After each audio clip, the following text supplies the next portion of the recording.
نحمده ونصلی علی رسولہ الکریم اما بعد۔ پہلے تو یہ تصحیح کر لیں کہ خطاب نہیں ہوگا، یہ انشاءاللہ ہر ہفتے اتوار کے روز ظہر کی نماز کے بعد کچھ دیر مجلس ہوا کرے گی۔ اس مجلس کا مقصد یہ ہے، آپ کے ذمہ داران کی طرف سے یہ درخواست کی گئی کہ جمعے کے بیان کے علاوہ محلے کے لوگوں کے سامنے کچھ دین کی باتیں پیش کی جائیں، اس لیے کہ ہفتے میں 10-15 منٹ جمعے کے ہوتے ہیں، وہ بھی کوئی پہلے آ جاتا ہے، کوئی بعد میں آتا ہے، کچھ بات سمجھ میں آتی ہے، کچھ نہیں آتی۔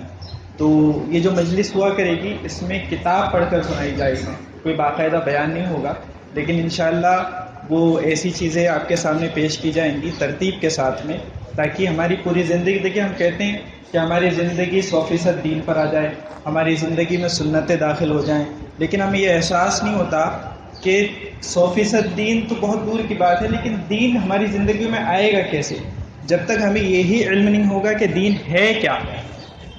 مثال کے طور پر اگر کوئی آدمی تہجد کے بارے میں نہیں جانتا کہ تہجد کی کوئی نماز ہوتی ہے، تو کبھی وہ تہجد کی نماز پڑھ سکتا ہے؟ نہیں پڑھ سکتا۔ اس لیے کہا گیا کہ علم جو ہوتا ہے وہ عمل کا امام ہوتا ہے، اور بغیر امام کے نماز، فرض نماز ہوتی نہیں۔ اسی طرح سے جب تک علم نہیں ہوگا تب تک عمل نہیں ہو سکتا۔ تو آج پہلی مجلس ہے، اللہ تعالی ہمیں توفیق دے، اس میں استقامت نصیب فرمائے، اور یہاں پہ صحیح باتیں کہنے کی اور صحیح باتیں سننے کی اور پھر ان پر عمل کرنے کی توفیق نصیب فرمائے۔ آج پہلی مجلس ہے، اور اس امت کو جو کچھ ملا ہے تو وہ قرآن کریم کے ذریعے سے ملا ہے، تو اس لیے اس پہلی مجلس میں انشاءاللہ قرآن کریم کے حقوق بیان کیے جائیں گے۔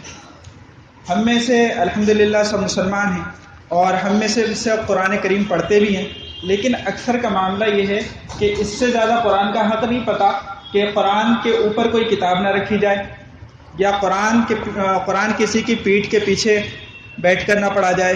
ان دو مسئلوں کے علاوہ عام طور پر قرآن کے حق معلوم نہیں۔ معلوم ہے قرآن کے کتنے حق ہیں؟ نہیں معلوم۔ تو کتنے افسوس کی بات ہوتی ہے کہ ہماری جان قربان ہے قرآن پر، لیکن ہمیں قرآن کریم کے حقوق معلوم نہیں۔ تو انشاءاللہ پہلے قرآن کریم کے حقوق آپ کے سامنے پیش کیے جائیں گے، اور پھر انشاءاللہ کچھ مسائل بھی آخر میں بیان کیے جائیں گے۔ دیکھیے قرآن کریم خود لفظ قرآن میں قرآن کا لفظ 66 مرتبہ آیا ہے، 66 ٹائمز، اور یہ لفظ قرأ یقرأ کا مصدر ہے۔ قرأ کے معنی ہوتے ہیں پڑھنے کے، تو جو چیز پڑھی جاتی ہے اس کا اصل معنی قرآن ہوتا ہے، اور اصطلاحی معنی میں قرآن اللہ تعالیٰ کا وہ کلام ہے جو اس نے اپنے پیغمبر حضرت محمد صلی اللہ علیہ وسلم پر نازل کیا۔ قرآن کریم کے مختلف نام بھی آئے ہیں۔ امام ابن جریر طبری رحمۃ اللہ علیہ نے اپنی تفسیر میں لکھا ہے کہ اللہ تعالیٰ نے اس کے 4 نام ذکر کیے ہیں قرآن میں۔ قرآن کے 4 نام آئے ہیں: القرآن، الفرقان، الکتاب اور الذکر۔ القرآن اس کا نام اس لیے ہے کہ یہ پڑھا جاتا ہے اور آیتوں اور سورتوں کا مجموعہ ہے، نیز اس میں مختلف علوم و قصص اور اخبار کو نہایت بلیغ انداز میں جمع کر دیا گیا ہے، جیسا کہ خود قرآن کریم میں ہے کہ نحن نقص علیک احسن القصص بما اوحینا الیک ھذا القرآن۔ سورہ یوسف میں اللہ تعالیٰ فرماتے ہیں کہ اے پیغمبر، ہم اس قرآن کے ذریعے سے جو ہم نے تمہاری طرف بھیجا ہے تمہیں ایک نہایت اچھا قصہ سناتے ہیں، اور تم اس سے پہلے بے خبر تھے۔ پھر سورہ نمل میں فرماتے ہیں ان ھذا القرآن یقص علی بنی اسرائیل اکثر الذی ھم فیہ یختلفون۔ بلا شبہ قرآن کریم بنی اسرائیل کے سامنے اکثر وہ باتیں بیان کرتا ہے جن میں وہ اختلاف کرتے ہیں۔ اور الفرقان، تو الفرقان کے نام سے قرآن کو اس لیے موسوم کیا گیا ہے کہ اس میں حق اور باطل کے درمیان خط امتیاز ہے، ڈفرینس ہوتا ہے کہ یہ بات صحیح ہے اور یہ بات غلط ہے، اس لیے اس کا نام ہے فرقان۔ اللہ تعالیٰ فرماتے ہیں تبارک الذی نزل الفرقان علی عبدہ لیکون للعالمین نذیرا۔ سورہ فرقان میں اللہ تعالیٰ فرماتے ہیں کہ بڑی برکت والی ہے وہ ذات گرامی جس نے اپنے بندے پر فرقان یعنی قرآن کریم نازل کیا، تاکہ وہ سارے جہان کو اللہ تعالیٰ اور آخرت کے عذاب سے ڈرانے والا ہو۔ اور الکتاب اس لیے کہا گیا، اس طرح کہا گیا کہ اللہ تعالیٰ قرآن کریم میں سورہ بقرہ میں فرماتے ہیں ذالک الکتاب لا ریب فیہ، یہ کتاب ایسی ہے جس میں کوئی شک نہیں۔ ایک مقام پر فرمایا گیا الحمدللہ الذی انزل علی عبدہ الکتاب ولم یجعل لہ عوجا، سورہ کہف میں، کہ تمام تعریف اس اللہ کے لیے ہیں جس نے اپنے بندے پر الکتاب یعنی قرآن کریم نازل کیا اور اس میں کسی طرح کی بھی کجی نہیں ہے۔ اور الذکر اس لیے کہا گیا کہ یہ اللہ تعالیٰ نے اس میں اپنے بندوں کو پند اور نصیحتوں سے نوازا ہے۔ اللہ تعالیٰ فرماتے وَإِنَّهُ لَذِكْرٌ لَكَ وَلِقَوْمِكَ، بلا شبہ یہ ذکر ہے آپ صلی اللہ علیہ وسلم کے لیے اور آپ کی قوم کے لیے۔ اس کے علاوہ اس کے اور بھی بہت سے صفاتی نام آئے ہیں جو خود قرآن کریم میں وارد ہوئے ہیں، من جملہ ان کے یہ ہے المبارک، الحکیم، المبین، العربی، المجید، العزیز، العظیم اور کلام اللہ۔ یہ تمام نام قرآن کریم میں اللہ تعالیٰ نے اس کے بیان کیے، اور احادیث مبارکہ میں بھی چند صفاتی نام قرآن کریم کے آئے۔ ان میں سے ایک ہے النجاح، حبل اللہ المتین، صاحب المؤمن اور کلام الرحمن۔ تو یہ نام قرآن کریم کے احادیث شریفہ میں آئے ہیں۔ اور قرآن کریم کی یعنی بہت ہی مبارک کتاب ہے، ہمارا ایمان ہے اور اللہ تعالیٰ کی طرف سے نازل کیا ہوا ہے۔ اس کی فضیلت کا اندازہ اس سے ہوتا ہے کہ اللہ تعالیٰ نے جب اس کے نزول کا فیصلہ فرمایا تو اس عظیم الشان ذمہ داری پر حضرت جبریل امین کو مقرر فرمایا، جن کا ذکر قرآن کریم میں اس طرح آیا ہے کہ علمہ شدید القویٰ، رسول اللہ صلی اللہ علیہ وسلم کو اس کی تعلیم بڑی طاقت والے جبرائیل نے دی ہے۔ بعض لوگ کہتے ہیں، ایک طبقہ ایسا بھی ہے وہ یہ کہتا ہے کہ جبرائیل کو بھیجا تھا حضرت علی کے پاس، لیکن وہ لے کر چلے گئے حضرت محمد صلی اللہ علیہ وسلم کے پاس۔ نعوذ باللہ من ذلک۔ خدا کا قرآن کہتا ہے کہ ایسے طاقتور کے ہاتھ سے ہم نے بھیجا ہے، اور پھر آگے اور بھی ان کی صفات بیان کی کہ وہ امین بھی ہے، امانت دار بھی ہے، اور امانت دار ہو لیکن کمزور ہو تو کوئی چھین لے اس سے، لیکن فرماتے شدید القوا کہ وہ بڑا طاقتور بھی ہے۔ یہ قرآن کریم اس بلند و بالا ذات کی جانب سے اتارا گیا جس کو زمین اور آسمان کی ہر شے کا علم ہے۔ قل انزلہ الذی یعلم السر فی السماوات والارض انہ کان غفورا رحیما۔ اے نبی کریم صلی اللہ علیہ وسلم آپ کہہ دیجئے اس قرآن کریم کو اس اللہ نے اتارا ہے جو آسمانوں اور زمین کی پوشیدہ اور مخفی باتوں کو جانتا ہے، یقیناً وہ بخشنے والا مہربان ہے۔ اس قرآن کریم کی حفاظت کی ذمہ داری بھی اللہ تعالیٰ نے خود لی ہے اور فرمایا انا نحن نزلنا الذکر وانا لہ لحافظون، بے شک ہم نے اس نصیحت کو اتارا اور ہم ہی اس کی حفاظت اور نگہبانی کرنے والے ہیں۔ اور قرآن کریم کی لفظی اور معنوی ہر طرح کی حفاظت اللہ تعالیٰ خود فرماتے ہیں۔ اللہ تعالیٰ کا ارشاد ہے قرآنا عربیا غیر ذی عوج لعلہم یتقون، قرآن کریم کو ہم نے عربی زبان میں اتارا ہے، اس میں کسی قسم کی کجی نہیں، شاید تم متقی اور پرہیزگار بن جاؤ۔ قرآن کریم کی بنیادی اور اہم خصوصیت یہ ہے کہ یہ انسانوں کے سامنے حقیقتیں بیان کرتا ہے اور صراط مستقیم پر چلنے کی تلقین کرتا ہے۔ اس ضمن میں جنات کی زبانی اللہ تعالیٰ قرآن کریم میں فرماتے ہیں قالوا یا قومنا انا سمعنا کتابا انزل من بعد موسیٰ مصدقا لما بین یدیہ یہدی الی الحق والی طریق مستقیم۔ جنوں نے کہا اے ہماری قوم، ہم نے ایک کتاب قرآن کریم سنی جو حضرت موسیٰ علیہ السلام کے بعد نازل کی گئی ہے، وہ اس کتاب کی تصدیق کرتی ہے جو اس سے پہلے نازل کی جا چکی ہے، وہ حق کی رہنمائی کرتی ہے اور سیدھی راہ پر لگاتی ہے۔ یہ قرآن کریم رسول اللہ صلی اللہ علیہ وسلم کے لیے اور آپ کی پوری قوم کے لیے بڑی شرف کی چیز ہے، اس لیے ہمیں اس کے حقوق کا جاننا چاہیے، اس کے حقوق کے بارے میں جاننا چاہیے۔ اس کا سب سے پہلا، اس کے ہم نے یہاں پر 7 حق بیان کیے ہیں، اس لیے کہ اللہ تعالیٰ فرماتے وَإِنَّهُ لَذِكْرٌ لَكَ وَلِقَوْمِكَ وَسَوْفَ تُسْأَلُونَ، یقیناً قرآن کریم آپ کے لیے اور آپ کی قوم کے لیے بڑے شرف کی چیز ہے اور ان قریب تم سے اس کے بارے میں سوال کیا جائے گا۔ تو قرآن کے بارے میں بھی الگ سے سوال کیا جائے گا کہ اس کے کیا حقوق ادا کیے ہیں آپ نے، اس لیے ان کا جاننا ضروری ہے کہ کیا حق ہے، ہم وہ حق ادا کر پا رہے ہیں یا ہم سے کوئی کوتاہی ہو رہی ہے۔ تو اس آیت میں ذکر کیا گیا کہ قرآن کریم سے متعلق امت محمدیہ صلی اللہ علیہ وسلم سے سوال کیا جائے گا۔ اس سے معلوم ہوا کہ ہر مسلمان پر قرآن سے وابستہ چند حقوق ہیں جن کا ادا کرنا لازم اور ضروری ہے، اور ان کی عدم ادائیگی کی صورت میں قیامت میں پوچھ ہوگی۔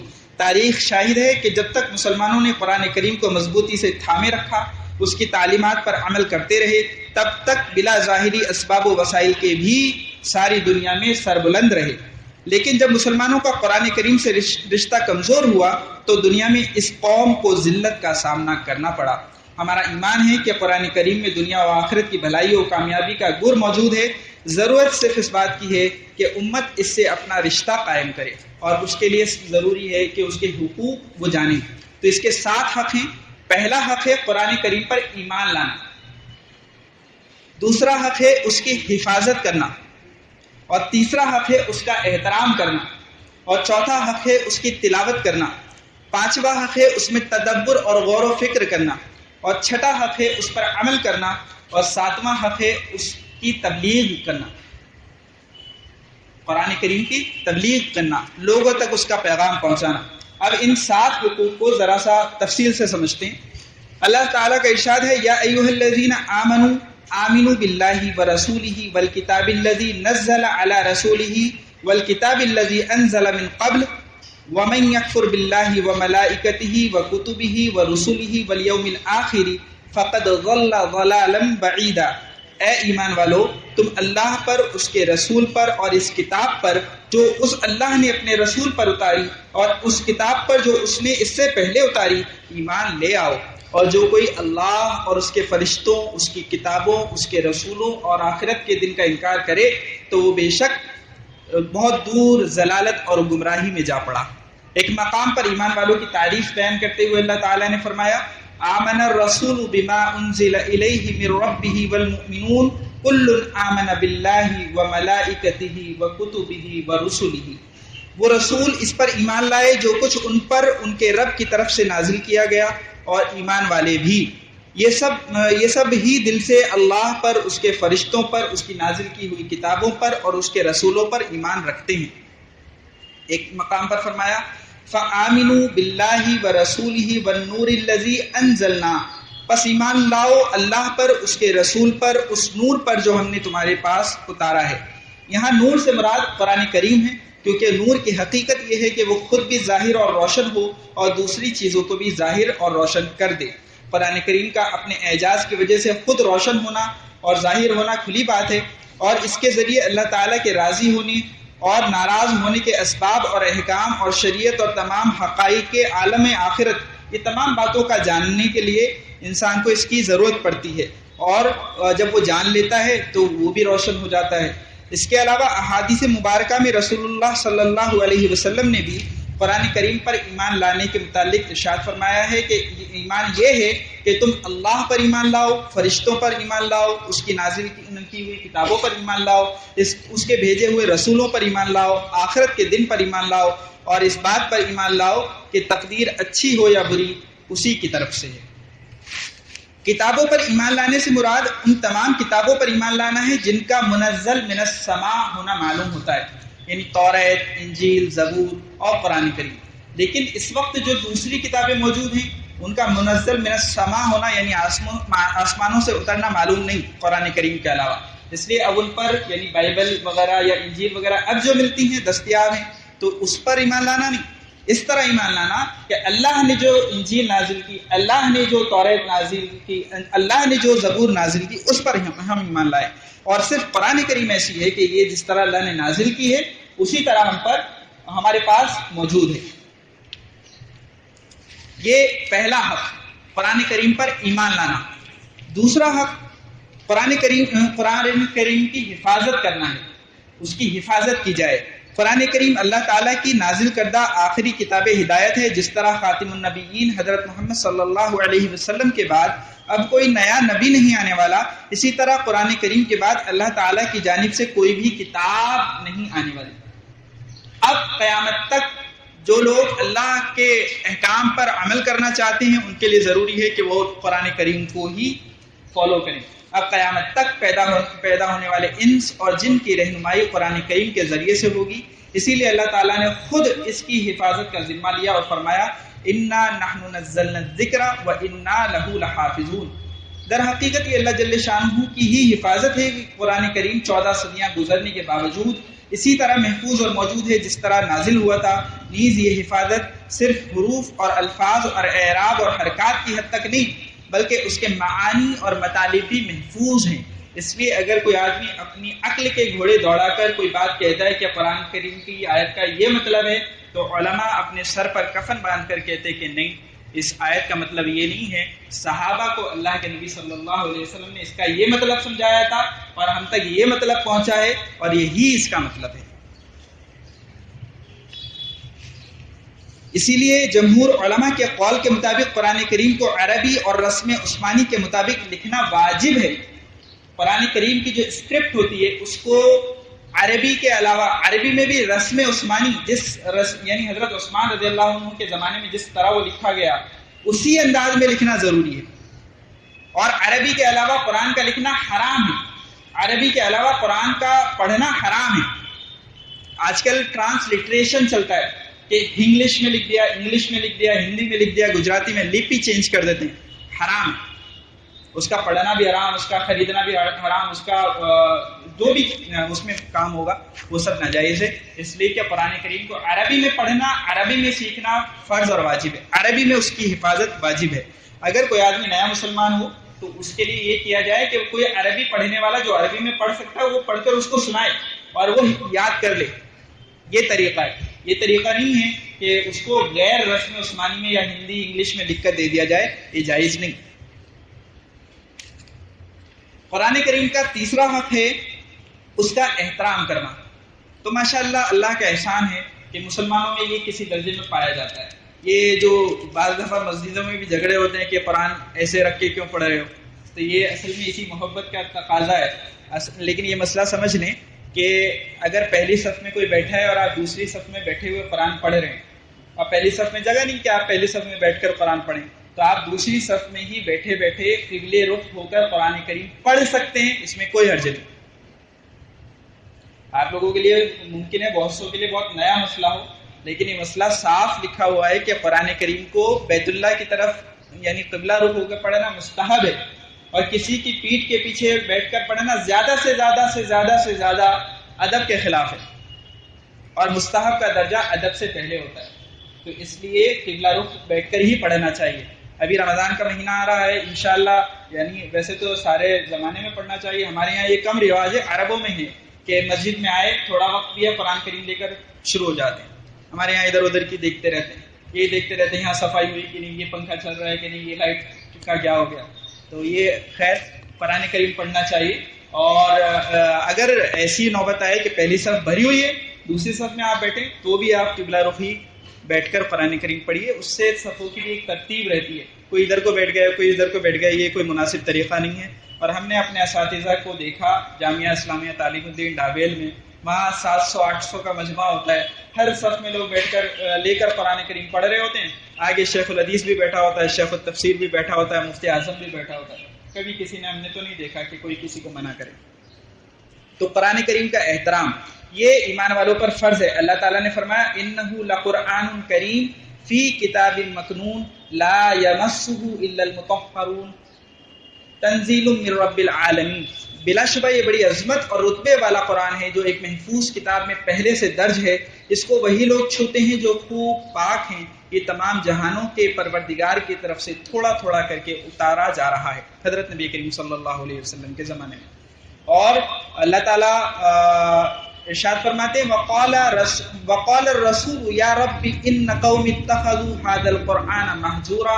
اور رسول اللہ صلی اللہ علیہ وسلم قیامت کے دن کہیں گے یا رب میری قوم اس قرآن کریم کو چھوڑ بیٹھی تھی. قرآن کریم کا تیسرا حق ہے تلاوت کرنا، پڑھنا. یعنی عربی میں صرف اس کو پڑھنا، ریڈ کرنا، تو اسے کہتے ہیں تلاوت کرنا. بعض لوگ تلاوت قرآن کریم کو معمولی اور بے فائدہ چیز سمجھتے ہیں. وہ کہتے ہیں کہ ایسے طوطے کی طرح رٹنے سے کیا فائدہ. وہ کہتے ہیں کہ سمجھ کر پڑھو، اور وہ کہنے والے خود بھی نہیں پڑھتے سمجھ. تو دیکھو ایک ہوتا ہے پڑھنا اور ایک ہوتا ہے سمجھ کر پڑھنا. دونوں الگ الگ چیزیں ہیں. سمجھ کر پڑھنا وہ آگے آئے گا تدبر کرنے میں، اور اس کو صرف پڑھنا عربی میں نہ سمجھتا ہو تو بھی اس کو پڑھنا بھی ثواب ہے. تو یہ ایک حق ہے قرآن کریم کا. اس لیے کہ اللہ تعالیٰ کے رسول صلی اللہ علیہ وسلم نے اس کے پڑھنے پر بھی فرمایا کہ ایک ایک حرف پر نیکی ملتی ہے. یہ نہیں فرمایا کہ سمجھ کر پڑھنے پر ملتی ہے، پڑھنے پر فرمایا. تو اس لیے اس کا پڑھنا بھی ایک حق ہے. اور اللہ تعالیٰ کا ارشاد ہے اتل ما اوحی الیک من الکتاب، اے پیغمبر جو کتاب تمہارے پاس وحی کے ذریعے بھیجی گئی ہے اس کی تلاوت کرو. یہاں لفظ اتلو آیا، تلاوت کرو. تلاوت کرنا مطلب پڑھنا ہوتا ہے. تو اس سے بھی ثابت ہوتا ہے. ایک جگہ فرمایا ان الذین یتلون کتاب اللہ واقاموا الصلاۃ وانفقوا مما رزقناہم سرا وعلانیہ یرجون تجارتا لن تبور. جو لوگ اللہ کی کتاب کی تلاوت کرتے ہیں اور جنہوں نے نماز کی پابندی رکھی ہے اور ہم نے انہیں جو رزق دیا ہے اس میں سے وہ نیک کاموں میں خفیہ اور اعلانیہ خرچ کرتے ہیں، وہ ایسی تجارت کے امیدوار ہیں جو کبھی نقصان نہیں اٹھائیں گے. تو اتنا ثواب کس پر ہے؟ تلاوت پر ہے. یہی وجہ ہے کہ ہمارے اسلاف نے قرآن کریم کی تلاوت کو اپنے رات و دن کا مشغلہ اور اپنے دلوں کی بہار بنا لیا تھا، لیکن امت رفتہ رفتہ اس عظیم نعمت سے دور ہوتی جا رہی ہے. پانچواں حق ہے قرآن کریم میں تدبر، غور و فکر کرنا. اس کو ذرا غور سے سمجھنا، اس لیے کہ اس کے بارے میں بڑے سوالات ہوتے ہیں. تو قرآن کریم کا ایک حق مسلمانوں پر یہ ہے کہ اس میں غور اور فکر اور تدبر کریں، اس لیے کہ قرآن کریم ہدایت کا سرچشمہ ہے. تدبر قرآن کے معنی یہ ہے کہ اس کے مضامین میں جو بات اس میں کہی گئی ہے اس میں غور کیا جائے. ارشاد ہے افلا يتدبرون القرآن ولو كان من عند غیر اللہ لوجدوا فیہ اختلافا کثیرا. کیا یہ لوگ قرآن کریم میں غور و فکر سے کام نہیں لیتے؟ اگر یہ اللہ کے سوا کسی اور کی طرف سے ہوتا تو وہ اس میں بکثرت اختلافات پاتے. اس آیت میں اللہ تعالیٰ نے قرآن کریم میں غور و فکر کرنے کی دعوت دی ہے، مگر اس میں چند باتیں قابل غور ہیں. یہ کیسے ہم اس میں غور کریں؟ اگر ہم وہ علوم نہیں جانتے جو اس کے غور کرنے کے لیے ضروری ہیں تو کیسے ہم کریں؟ تو ایک تو یہ ہے کہ اللہ تعالیٰ نے افلا یتدبرون فرمایا، تو اس لیے تو کرنا ہے. یہ نہیں فرمایا افلا یقرؤون کہ یہ پڑھتے کیوں نہیں. کیا فرمایا ہے؟ افلا یتدبرون کہ یہ غور کیوں نہیں کرتے. تو یعنی غور کرنا ہمارے اوپر لازم ہے، وہ حق ہے. اس سے بظاہر ایک لطیف اشارہ اس بات کی طرف معلوم ہوتا ہے کہ اس آیت سے یہ بات سمجھائی جا رہی ہے کہ اگر وہ گہری نظر سے قرآن کریم کو دیکھیں تو اس کے معانی اور مضامین میں کوئی اختلاف نظر نہیں آئے گا، اور یہ مفہوم تدبر کے عنوان سے ہی ادا ہو سکتا ہے. صرف تلاوت و قرات جس میں تدبر اور غور و فکر نہ ہو اس سے بہت سے اختلافات نظر آتے ہیں کہ ایسا یہاں تو یہ فرمایا، یہاں تو یہ فرمایا. جب آپ غور کرتے ہیں تب بات سمجھ میں آتی ہے کہ یہاں اور یہاں جو فرق ہے وہ کیوں. تو اب یہ بات کہ یہ جو کہا گیا کہ غور کرو، اب ہم عام آدمی ہیں، ہم کیسے غور کریں؟ یہ تو علماء کا کام ہے. یہ بھی ایک مسئلہ پیدا ہوتا ہے. تو لہٰذا یہ سمجھنا ہے کہ قرآن کریم میں تدبر کرنا صرف ائمہ مجتہدین کے لیے ہی نہیں ہے. البتہ تدبر و تفکر کے درجات الگ الگ ہوتے ہیں. یعنی سمجھنا جو ہوگا اس کو، جب ہم اس پہ غور کریں گے تو اس کے غور کرنے کے بھی انداز الگ الگ ہوتے ہیں. ائمہ مجتہدین کا تفکر ایک ایک آیت سے ہزاروں مسائل نکالیں گے. وہ یہ ہے ایک آیت پڑھ رہے ہیں اور اسی سے امام محمد امام شافعی کے یہاں آئے اور پوری رات گزار دی کہ ایک آیت سے 70 مسئلے نکالے میں. تو وہ تو ہماری اوقات نہیں. تو یہ تو ائمہ مجتہدین کا کام ہے. اور جو دوسرے علماء ہیں تو ان کا کام ان مسائل کا سمجھنا ہے جو ائمہ مجتہدین نے نکالے. ان کا بھی کام اجتہاد کرنا نہیں. ان کا کام کیا ہے؟ وہ جو لکھ گئے ہیں ہمارے اسلاف بڑے، ہم اس پر غور کر کے سمجھتے ہیں کہ اس کا مطلب کیا ہوا. تو یہ دیگر علماء کا کام. عام علماء کا تفکر ان مسائل کو سمجھنے تک پہنچے گا، اور عوام اگر قرآن کریم کا ترجمہ یا تفسیر اپنی زبان میں پڑھ کر تدبر کریں تو اس سے اللہ تعالیٰ کی عظمت اور محبت پیدا ہوگی. یہ ہے عوام کا تدبر کہ آپ کوئی مستند تفسیر، کوئی مستند ترجمہ کسی مستند عالم کا کیا ہوا آپ کسی استاذ کے پاس حرف پڑھیں، باقاعدہ ایک ایک لیسن کر کے پڑھیں، یا اگر اس کا موقع نہ ہو تو کم سے کم خود ہی پڑھ لیں، اور پھر جہاں اس میں کوئی بات سمجھ میں نہ آئے کسی ماہر عالم سے پوچھ لیں. تو یہ عوام کے لیے تدبر ہے. لیکن براہ راست مسئلہ نکالنا یہ عوام کا کام نہیں. سورہ محمد میں اللہ تعالیٰ نے قرآن کریم میں غور و فکر نہ کرنے کو منافقین کی نشانی بتایا ہے. اللہ فرماتے ہیں افلا یتدبرون القرآن ام علی قلوب اقفالها. اللہ تعالیٰ فرماتے ہیں بھلا کیا یہ لوگ غور نہیں کرتے یا دلوں پر تالے پڑے ہوئے ہیں ان کے.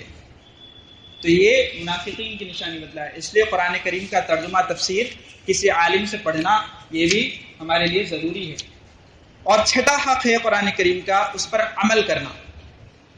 ایک حق قرآن کریم کا جو میں نے ابھی بتایا کہ یہ ہے کہ اس کی تلاوت کرنے یا اس میں غور و فکر کرنے پر ہی اکتفا نہ کیا جائے بلکہ اس پر عمل بھی کیا جائے.